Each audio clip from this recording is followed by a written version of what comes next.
আসসালামু আলাইকুম প্রিয় শিক্ষার্থীবৃন্দ, আশা করি সবাই ভালো আছো। তো আজকে আমি অনার্স তৃতীয় বর্ষের আরেকটি ক্লাস নিয়ে হাজির হয়েছি। বিষয় ছিল বাংলা রম্য ও ভ্রমণ সাহিত্য, ক বিভাগের প্রশ্ন উত্তর। খুব সহজে বোঝানো, আমরা এগুলো বোঝানো শেষ আমাদের অলরেডি। তো আমরা পরের ধাপে চলে যাব।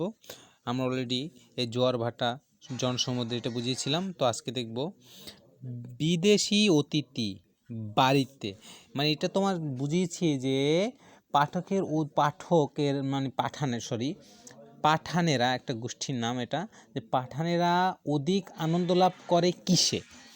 পাঠানেরা, এই যে পাঠানেরা, দেখো আমি লিখে ফেলেছি, সরি এখানে দেখাইতে পারিনি। পাঠানেরা অধিক আনন্দ লাভ করে কিসে আনন্দ লাভ? বিদেশি অতিথি বাড়িতে আসলে। বিদেশি কি কারা? অতিথিরা বাড়িতে আসলে পাঠানেরা অধিক আনন্দ লাভ করে। পাঠানেরা অধিক আনন্দ লাভ করে। বিদেশি অতিথি বাড়িতে আসলে পাঠানেরা অধিক আনন্দ লাভ করে। তারপরে আমরা একটি বাক্য দিয়েছি যে ব্যালুস নিয়ে তর্ক হয় না। ব্যালুস নিয়ে তর্ক হয় না উক্তিটি বার্ট্রান্ড রাসেল উচ্চারণটা বুঝতে হবে। বা টয় রফালা আছে, খেলা রাখতে হবে, তোমার আবার রেপো আছে উপরে, খেলা রাখতে হবে যে বার্ট্রান্ড রাসেল কী উক্তি করেছিলেন? বার্ট্রান্ড রাসেল যে ব্যালুস নিয়ে তর্ক হয় না। ব্যালুস নিয়ে তর্ক হয় না। আশা করি তুমি বুঝতে পারছো। নামটি মনে রাখবে, বার্ট্রান্ড রাসেল। তারপরে আব্দুর রহমানকে কি বলা হয়? হরফন মৌলা। এটা বুঝি যে হরফন মৌলা কাকে বলা হয়েছে? হরফন মৌলা, গল্প হরফন মৌলা বলা হয়েছিল একজনকে। এই যে হরফন নামটা তো মনে রাখবে, হরফন মৌলা বলা হয়েছিল আব্দুর রহমানকে। কাকে বলা হয়েছিল? আব্দুর রহমানকে কি বলা হয়েছিল? হরফন মৌলা। তারপরে নারিকেলের জলের নারিকেল জল মানে কমলাকান্ত স্ত্রীলোকের সেনের কী সে প্রকাশ মানে নারিকেল জলের সাথে তুলনা করেছিলেন যে কমলাকান্ত নারিকেলের জলের সাথে কিসের সাদৃশ্য দেখতে পান।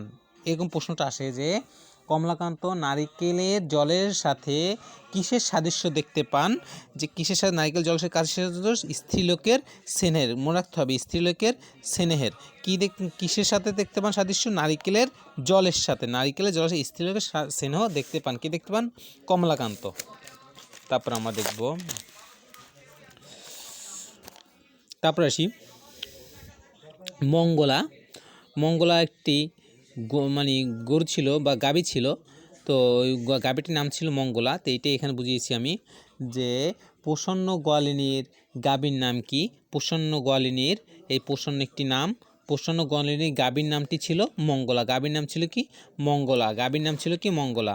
তারপরে পরোপকারী পরম ধর্ম, এই মতটি কার? বিড়ালের মতে কি? বিড়ালের মতে ধর্ম কি? বিড়ালের মতে ধর্ম কি? বিড়ালের মতে ধর্ম হলো পরোপকারী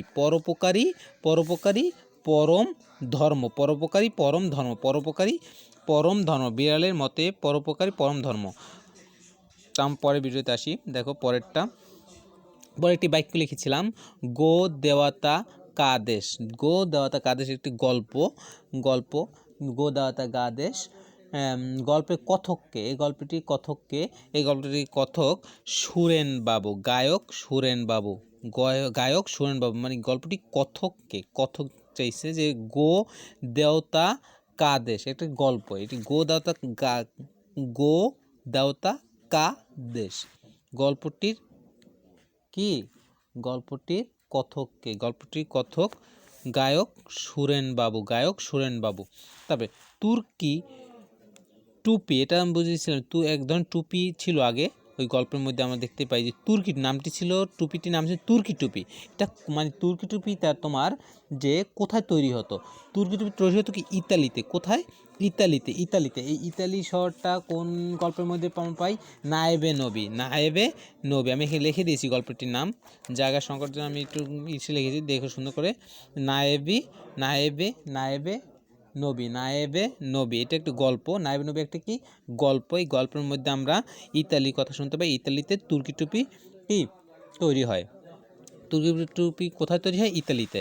তারপর আমরা দেখব, তারপর একটা প্রশ্ন দেখতেছি আমরা যে এটা তো গেল, তারপরে আসি আমরা 6 দিন। 6 দিন ধরে আমি বুঝিয়েছি তোমাদের যে রবীন্দ্রনাথ পুনে স্টিমারে উঠছিল। আমরা গল্পে দেখতে পাই যে পুনে স্টিমারে কয়দিন তিনি শয্যাশায়ী ছিলেন। শয্যাশায়ী কয়দিন? 6 দিন ছিলেন। কয়দিন ছিলেন? 6 দিন ছিলেন।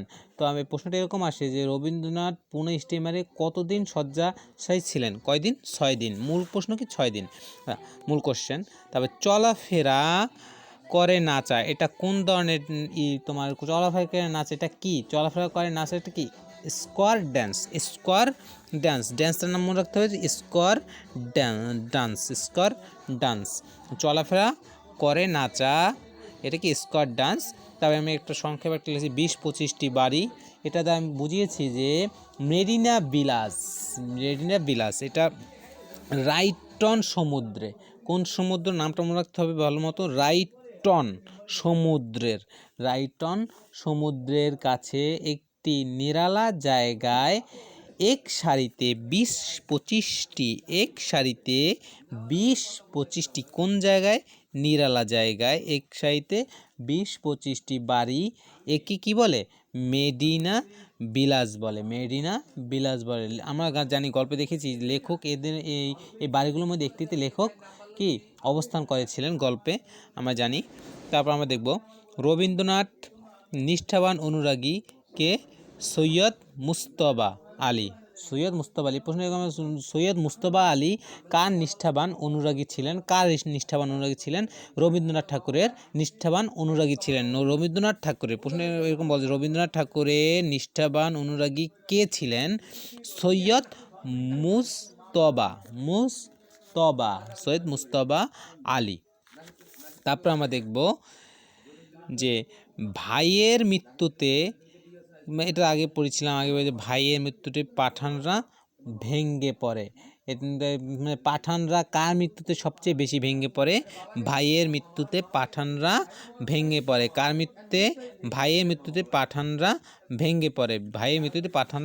ভেঙে পড়ে। তারপর আমরা দেখব আফগানিস্তানে শীতকালীন রাজধানী কোনটি? শীতকালীন রাজধানী জালালাবাদ। শীতলতম রাজধানী কোনটি? জালালাবাদ। আফগানিস্তান কোথায়? এটা আফগানিস্তানে শীতকালীন রাজধানী আফগানিস্তানের শীতকালীন রাজধানী কোনটি? জালালাবাদ। আফগানিস্তানের শীতকালীন রাজধানী জালালাবাদ। তারপর আমরা দেখব কমলাকান্ত ইসে কয়টি খণ্ড আছে? 3টি খণ্ড। কয়টি খণ্ড? 3টি। কমলাকান্তে কত খণ্ডে রচিত? 3টি খণ্ডে রচিত। আমরা এটা জানি, কমলাকান্ত 3টি খণ্ডে রচিত। তারপর দেখব যে কমলাকান্তের সাবেক নিবাস কোথায় ছিল? কমলাকান্তের যে সাবেক নিবাস, এই সাবেক নিবাসটা কোথায় ছিল? নসিবাবুর আড্ডাখানায় কি সাবেক নিবাস? নসিবাবুর আড্ডাখানায় ছিল। কার ছিল? কমলাকান্তের সাবেক নিবাস কোথায় ছিল? নসিবাবুর আড্ডাখানায়। আসলে আজকে এটুকুই থাকবে, আশা করি তোমরা বুঝতে পেরেছো। তো আমার চ্যানেলটি এখন যারা সাবস্ক্রাইব করো নাই, সাবস্ক্রাইব করে দাও, সাথে থাকা বেল আইকনটি অন করে দাও, যাতে করে তোমার পরবর্তী ভিডিওগুলো সাথে সাথে পেতে পারো। সবাইকে ধন্যবাদ।